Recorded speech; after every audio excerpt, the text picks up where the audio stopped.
What is nature or the natural world? What is nature? Nature is God's creation.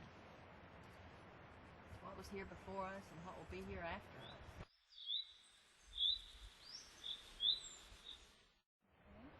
Number 19, were your parents' livelihoods or interests somehow connected to working with or in nature? Not really. Number 20, is your livelihood or interest somehow connected to working with or in nature? Somewhat. I groom dogs, so I work with pets, but my interests do lie in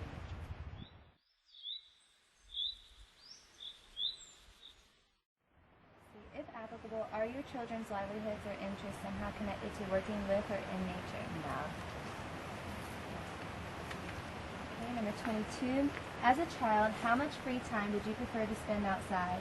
As little as possible, some, or I prefer to be outside? I like to be outside as a child. And then now how much do you like being outside? As little as possible, some, or I prefer to be outside? I like to be outside.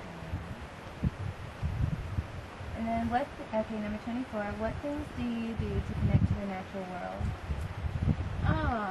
I like to hike. I love boating. I love the mountains, the ocean, canoeing, biking, gardening. Okay. And what meanings do these things have for you? It's a way for me to decompress. Working in the city and living among others with the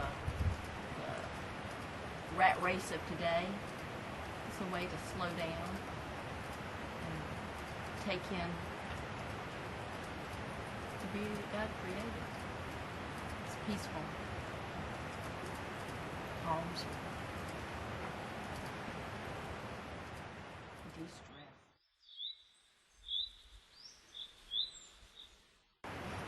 Number 25, list your outdoor activities over the past year.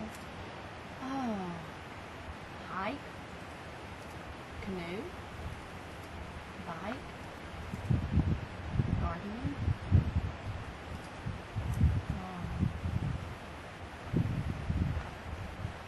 I guess that's about it. I've been to the beach. Okay. Number 26, how have you learned about nature? I have a friend that's an avid hiker. She's hiked most of the Appalachian Trail, and she's taught me a lot. She's taken me on quite a few hikes, and I've learned a lot from her. I learned by doing more than I learned by reading books. So that's been a new experience and a wonderful experience.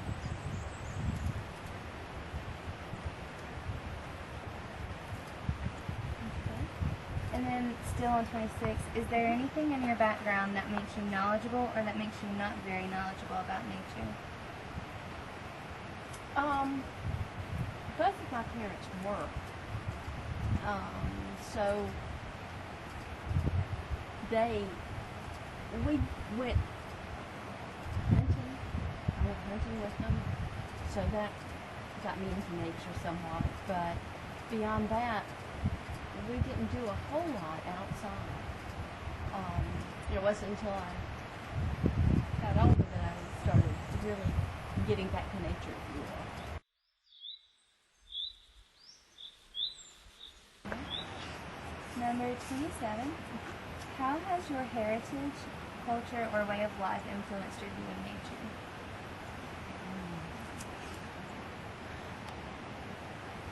Influenced your view of nature.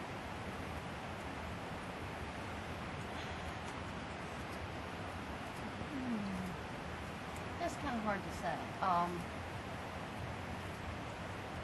Through life, the older I get, the more I see how things have changed. Our natural resources are dwindling. And there's been an influx now for people to Oh God, cat first scared me. there you go, to recycle and things like that.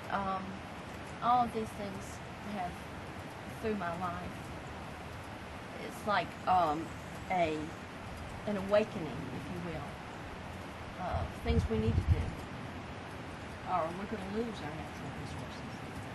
And that would be a shame, because without nature, we would cease to exist.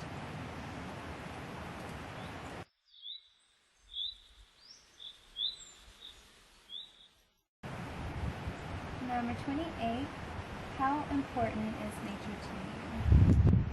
Like I said, without nature, without our natural resources, we would cease to exist. So we need to protect nature as much as we can.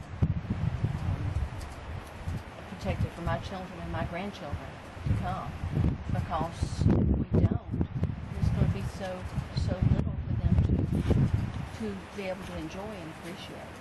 I'd hate for the day to come where there was so little nature to go to, like, for example, where we are now, that they would not be able to enjoy it on a regular basis.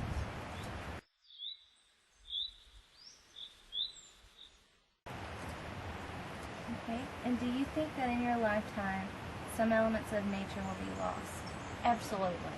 Absolutely. It's an ebb and flow. We lose species on an annual basis. We need to protect what we have not lost and help them to stay around. But there are also new species being found every day too. Ebb and flow. How will that loss affect you? How will that loss affect me? Yeah, the loss of species. Well, once again, our children won't be able, my children and my grandchildren won't be able to see the things that I've seen. But every species has an input into nature. And only God knows what they were created for. And He had a purpose for them. So we need to keep as much as we can, because we don't know what every little thing has to do with nature. And one thing being lost could affect the world. It's like the butterfly.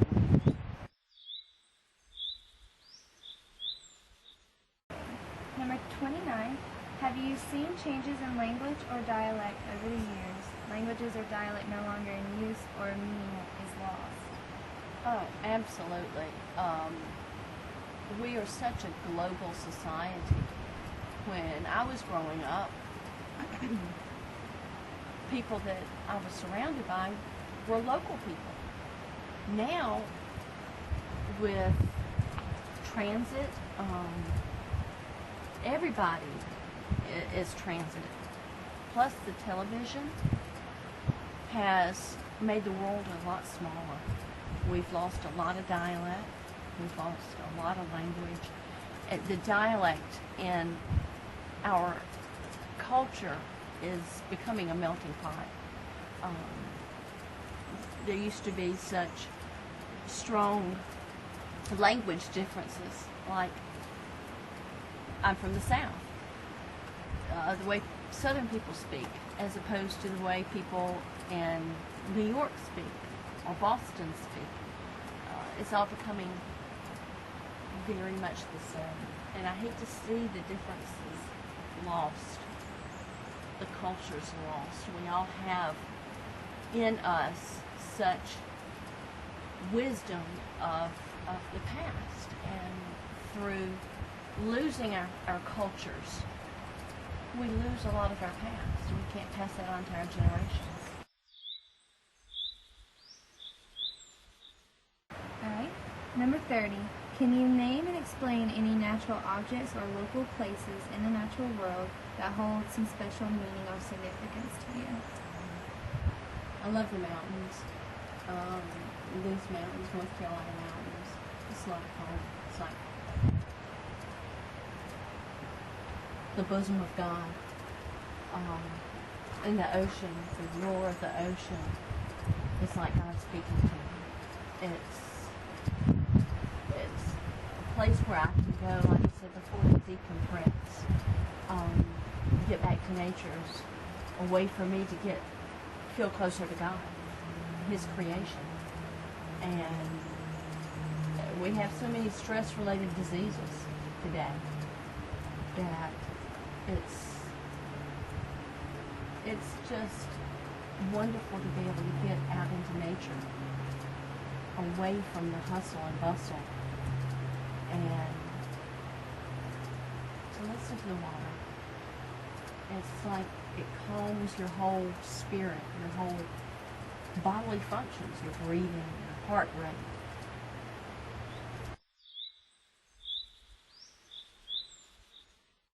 Number 31. Do you feel that knowing the names of objects in the natural world, such as the names of insects or trees, changes your observation and your enjoyment or use of them? Oh, absolutely. It's like when you meet someone and you know their name, you become more intimate with them. You know them more. There's a personal relationship there. I think it's the same thing with plants and trees and animals and birds and bugs. There's an appreciation when you know what they are that you want to learn more. And it's more of a relationship, and we have a relationship with nature. I think that's the way it was designed to be.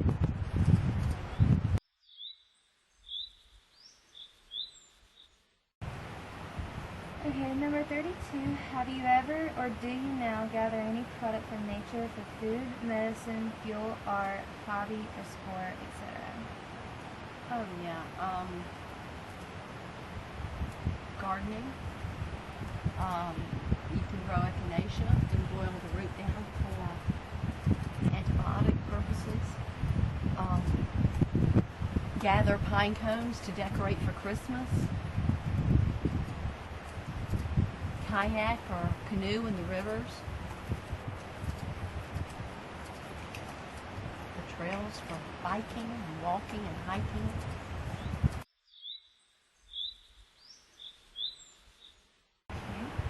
Number 33. Has your family passed on any sayings about nature, or do you remember any sayings that others have told you? Oh, I can't think of any off the top of my head. Moss grows on the north end of a tree, north side of a tree. I can't think of any, but I can remember my mom talking years ago and passing some things down. But right now, I just can't come up with them off the top of my head. Alright, number 34. Do you see a link between maintaining your way of life and maintaining the natural world? Oh, yes. Again, if we don't maintain the natural world, we will cease to exist. Nature feeds us. It empowers us. It allows us to exist. We get our food, our oxygen, everything that we need comes from nature.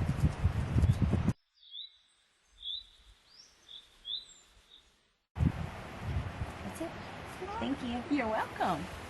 There you go.